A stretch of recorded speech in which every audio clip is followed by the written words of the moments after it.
오늘 우리에게 주신 하나님의 말씀 창세기 31장 36절부터 55절까지입니다. 창세기 31장 36절로 55절, 우리 봉독은 36절부터 49절까지 봉독하겠습니다.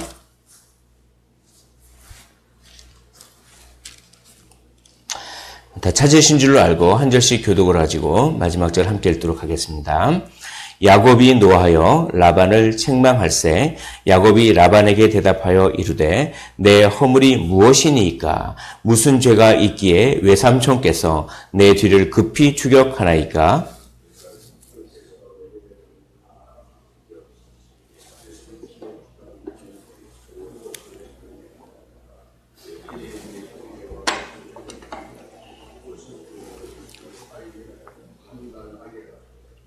내가 이 20년을 외삼촌과 함께 하였거니와 외삼촌의 암양들이나 암염소들이 낙태하지 아니하였고 또 외삼촌의 양떼의 순양을 내가 먹지 아니하였으며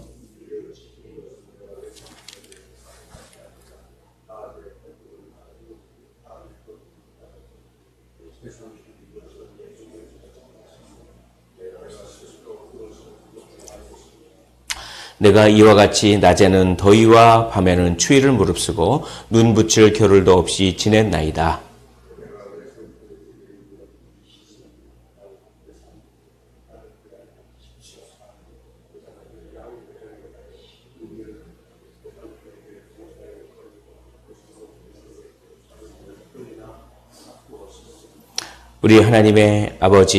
우리 아버지 하나님, 아브라함의 하나님, 곧 이삭이 경외하는 이가 나와 함께 계시지 아니하셨더라면 외삼촌께서 이제 나를 빈손으로 돌려보내셨으리다마는 하나님이 내 고난과 내 손의 수고를 보시고 어젯밤에 외삼촌을 책망하셨나이다.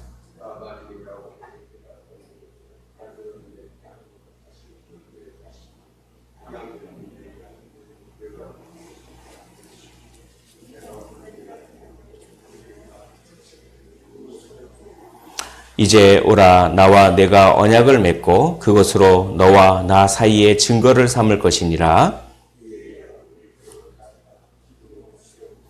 또 그 형제들에게 돌을 모으라 하니 그들이 돌을 가져다가 무더기를 이루매 우리가 거기 무더기 곁에서 먹고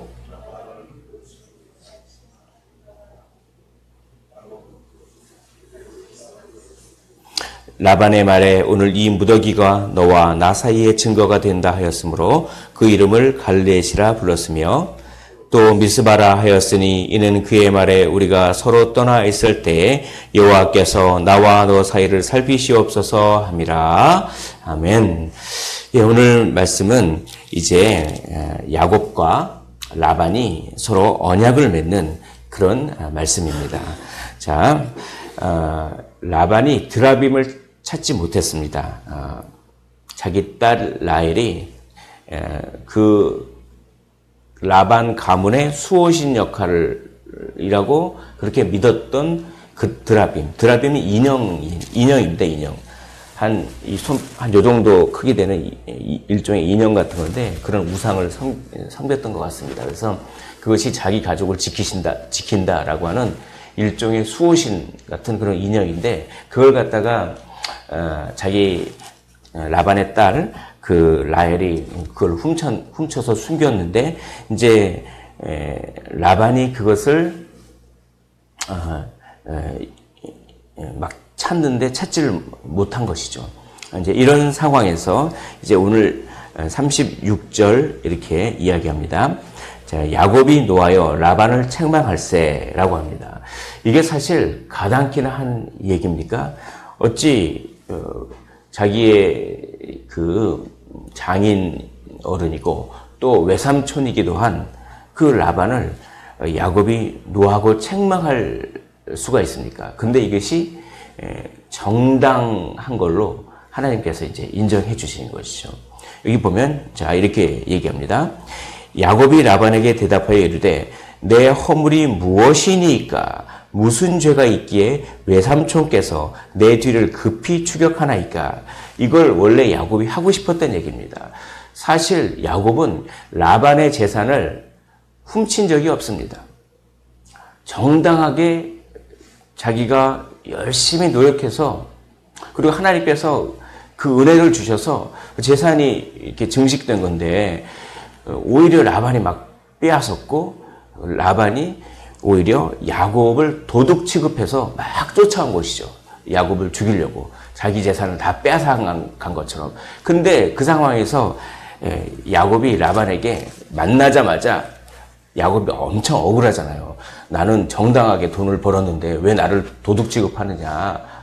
근데 그거를 처음부터 억울함을 말했으면 어땠을까요? 그러면 아마 일이 막 꼬였을 것입니다. 여기서 우리는 귀중한 교훈을 하나 얻습니다. 억울한 일을 당할 때 그리스도인은 하나님께서 그 억울한 일을 변호할 환경과 기회를 주시기까지 기다려야 합니다. 하나님께서 반드시 그것을 스스로 변호할 자연스러운 환경을 열어주십니다. 그때 그걸 딱 변호하면 아주 그것을 통해서 하나님께서 영광을 받으시고 선한 영향력을 끼치게 되는데, 억울한 일을 당할 때 그때 하나님께서 허락하시지 않는 시간에 자기 어떤 그 괴로움에 못 이겨서 그것을 막 하면은 그것이 옳은 이야기일지라도 악한 영향력을 끼칠 때가 너무 많습니다. 그러므로 그리스도인은 우리 삶의 주권을 다 하나님께 넘기고, 우리가 억울한 일을 그 변호할, 어떻게 보면 그것은 정당한 일인데 그것마저도 하나님의 방식을 존중해야 함을 오늘 여기서 우리가 귀중한 교훈을 얻습니다. 그래서 이때 이제는 이렇게 마치 책망까지 하듯이 막 변증을 하는 것이요. 이 20년 동안 얼마나 야곱이 당했는지 모르겠습니다. 속아서 그 레아를 결혼하고 라헬과 결혼하려고 했는데 속아서, 그래서 14년 동안 무료 봉사를 하고, 그리고 6년 동안 또 그냥 그 라반의 이렇게 봉사를 하고 그랬는데도 그냥 라반은 그렇게 착취하고, 이거를 20년 동안 꾹꾹 눌러 참았던 것이죠. 어떻게 보면 이런 얘기를 얼마든지 해도 정당한 것입니다. 그런데 하나님께서는 20년의 시간을 기다리게 하십니다. 그리고 그 기다림 끝에 하나님께서는 자신의 정당함을 변호할 기회를 마련해 주시는 것이죠. 여기 보십시오. 37절에 외삼촌께서 내 물건을 다 뒤져보셨으니 외삼촌의 집안 물건 중에서 무엇을 찾아내었나이까? 여기 내 형제와 외삼촌의 형제 앞에 그것을 두고 우리 둘 사이에 판단하게 하소서라고 하면서 38절을 보면 내가 그 외삼촌의 암양들이나 암연소를 낙태하지 아니하였고 내가 외삼촌의 양떼의 순양을 내가 먹지 아니하였고 또 물려 찢긴 것은 내가 외삼촌에게로 가져가지도 않고 또 그 외삼촌의 것을 도둑 맞았으면 내가 스스로 그것을 보충했고 40절에 보면 내가 이와 같이 낮에는 더위와 밤에는 추위를 무릅쓰고 눈 붙일 겨울도 없이 지냈나이다. 눈 붙일 겨울도 없이 외삼촌을 위해서 이렇게 고생했습니다. 라고 하는 얘기를 하고 싶었던 거죠. 그게 정당한 얘기입니다. 그거는 또 해도. 그런데 20년의 기간을 기다리게 하십니다. 그리고 어떡합니까? 이제 하나님께서는 그것을 갚아주시는 것이죠. 모든 고난은 의미가 없는 것이 하나도 없습니다. 낮에는 더위와 밤에는 추위를 무릅쓰고 눈 붙일 겨를도 없이 20년 동안 지내면 그것을 하나님은 반드시 갚아주실 줄 믿습니다. 그것이 바로 42절입니다. 42절을 우리 한번 한 목소리로 읽어보도록 하겠습니다. 42절입니다. 시작. 우리 아버지의 하나님 아브라함의 하나님 곧 이삭이 경외하는 이가 나와 함께 계시지 아니하였더라면 외삼촌께서 이제 나를 빈손으로 돌로 보내셨으리나마는 하나님이 내 고난과 내 손의 수고를 보시고 어젯밤 외삼촌을 책망하셨나이다. 아멘입니다. 하나님께서 갚아주셔서 외삼촌을 책망해 주시고 또 재산을 증식시켜 주시는, 그리고 또 뭡니까? 20년의 이 수고로운 삶을 통해 진정으로 하나님께서 바랐던 것은 우리 아버지의 하나님, 아브라함의 하나님, 곧 이삭이 경외하는 이가 나와 함께 계셨음을 깨닫게 하신 것입니다. 고난을 통해서 아버지가 경험했던 하나님, 할아버지가 경험했던 그 하나님이 나와 함께 하시는구나 라고 하는 것을 20년의 수고를 통해서 그것을 깨닫게 하시는 것이 하나님의 목적입니다. 그리고 그 목적과 더불어 하나님께서는 그 수고로운 삶을 다 갚아 주십니다.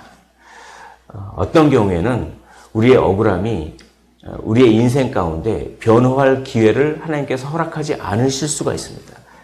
그러면 그 억울함은 천국에서 정말 해같이 갚아 주시는 것입니다.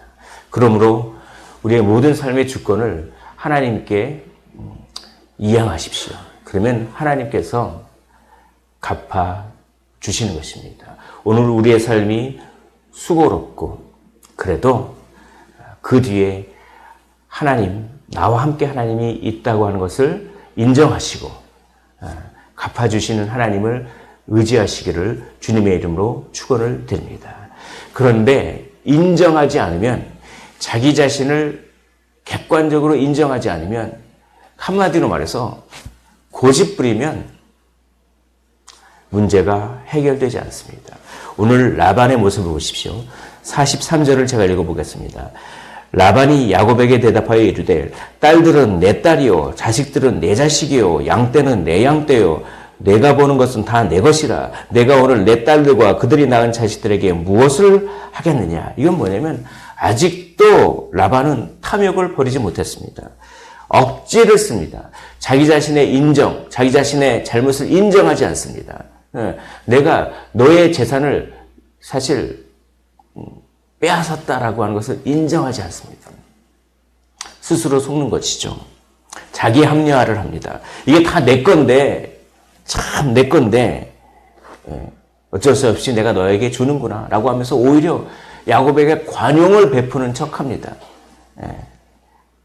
회개하지 않고 자기 자신을 인정하지 않으면 문제가 해결되지 않습니다. 사실 나는 억울합니다.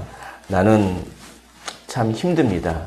라고 하는 그 감정 속에는 사실 하나님께서 원치 않는 방식의 피해의식이 있습니다. 그것을 인정하고 그것마저도 회개해야 합니다. 그래야 거기서부터 문제가 풀리는 것이죠. 그런데 나는 정말 잘못한 게 거의 없어. 물론 조금 있어도 그건 진짜 조금일 뿐이야. 다 다른 사람들이 잘못했어. 다 환경이 잘못됐어. 라고 자기 합리화를 하고 자기를 객관적으로 돌아보지 않고 말씀 앞에 자기를 비춰보지 않으면, 그래서 회개하지 않으면, 그래서 또 억지 부리면 그것은 전혀 문제를 해결하지 못한다는 것입니다. 오늘 라반은 그래서 자기 자신의 진정한 문제를 해결하지 못했습니다. 그리고 보통 그렇게 회개하지 않는 사람은 그냥 문제를 덮어버리고 회피하려고 합니다. 그냥 무마하려고 합니다. 그것이 44절의 말씀입니다. 자, 44절 제가 읽어보겠습니다. 이제 오라, 나와 내가 언약을 맺고 그것으로 너와 나 사이에 증거를 삼을 것이니라. 이게 그냥 무마해버리는 거예요. 그냥 평화조약을 맺자. 평화조약을 맺자. 이건 근본적인 해결이 아닙니다. 야곱과의 어떤 갈등 이런 것들은 그냥 무마해버리고 사실 내가 내 탐욕 때문에 참 너의 재산을 이렇게 빼앗았구나. 그걸 하나님께서 꿈에 나타나셔서 나한테 책망하셨는데 그 책망을 듣고 나니까 정말 내가 잘못한 것 같구나. 뭐 이래야지 문제가 해결되는데 끝까지 원래 이건 내 거야. 근데 너의 하나님이 나를 압박을 해가지고 내가 그냥 어쩔 수 없이 그래. 내 조카이기도 하니까 준다. 뭐 이런 식으로 하면서 그리고 우리 평화의 그 조약을 맺자. 그러면서 그냥 무마해버리고 회피해버리고 이것은 문제 해결의 방식이 아닌 것입니다. 먼저 회개하고 그리고 마음을 탁 터놓고 그리고 그렇게 진정한 마음이 진실한 마음의 교감이 막 이루어질 때 그때야만이 문제가 해결되는 것이죠. 이 결과 이렇게 제대로 문제를 해결하지 않고 그냥 무마해버린 결과 벽이 만들어집니다. 결코 넘어서지 않는 벽이 만들어지는 것이죠. 그것이 무엇입니까? 그것이 52절입니다. 자, 52절을 제가 읽어보도록 하겠습니다. 이 무더기가 증거가 되고 이 기둥이 증거가 되나니 내가 이 무더기를 넘어 내게로 가서 해하지 않을 것이요 내가 이 무더기 이 기둥을 넘어 내게로 와서 해하지 아니할 것이라. 장벽이 만들어졌습니다. 갈렙하고 증거의 무덤에서 돌무더기를 막 싸고 이제 이 선을 넘지 마라. 이 선을 넘지 마라 라고 하면서 평화조약인데 그것은 겉으로는 평화지만 결국은 장벽을 쌓는 것이죠. 이제 너하고 얘기하기 싫다 이것입니다. 그것은 문제가 해결되는 방식이 아닙니다. 이 장벽을 깨기 위해서 누가 오셨습니까? 예수 그리스도께서 오셔서 자신의 육체로 하나님과 우리 사이에 그 벽을 허무셨습니다. 그는 막힌 담을 자신의 육체가 찢기심으로 말미암아 정말 지성소와 성소를 가로막던 그 커튼이 위로부터 아래로 쫙 쪼개지면서 하나님과의 우리의 관계가 회복되는 것이죠. 그런데 우리는 그 예수 그리스도께서 그 장벽을 다 허물어 버렸는데 또다시 자기 자신을 인정하지 않음으로 말미암아 또다시 장벽을 쌓고 있지는 않은지 한번 생각해 보라고 오늘 본문을 통해서 성령께서 말씀해 주시는 줄 믿습니다. 오늘 말씀을 정리하도록 하겠습니다. 오늘 갚아주시는 하나님을 기억하십시오. 20년 동안 그냥 밤잠도 못 자고 그렇게 수고롭고 그렇지만 그걸 반드시 하나님은 갚아주십니다. 그러니까 그 갚아주신 하나님을 믿고 하나님께서 억울함을 변증하도록 허락하실 때까지 인내의 삶을 사시기를 원합니다. 둘째는 무엇입니까? 둘째는 자기 합리화의 함정을 벗어버리라는 것입니다. 하나님께 자기 자신의 깊은 어떠한 자기 안에 갇혀있는 것들을 그런 것들을 어떻게 합니까? 다 고백하고 회개하십시오. 인정하십시오. 회피하고 무마해버리지 않기를 원합니다. 그러면 하나님께서 그 막힌 담을 하나님과 우리 사이에 막힌 담, 인간과 인간 사이에 막힌 담, 또 우리 인생에 막힌 담들을 다 허물어 버리셔서 하나님의 은혜를 경험하게 되실 줄 믿습니다. 진정한 평화, 진정한 샬롬을 경험하시기를 주님의 이름으로 축원을 드립니다. 기도하겠습니다.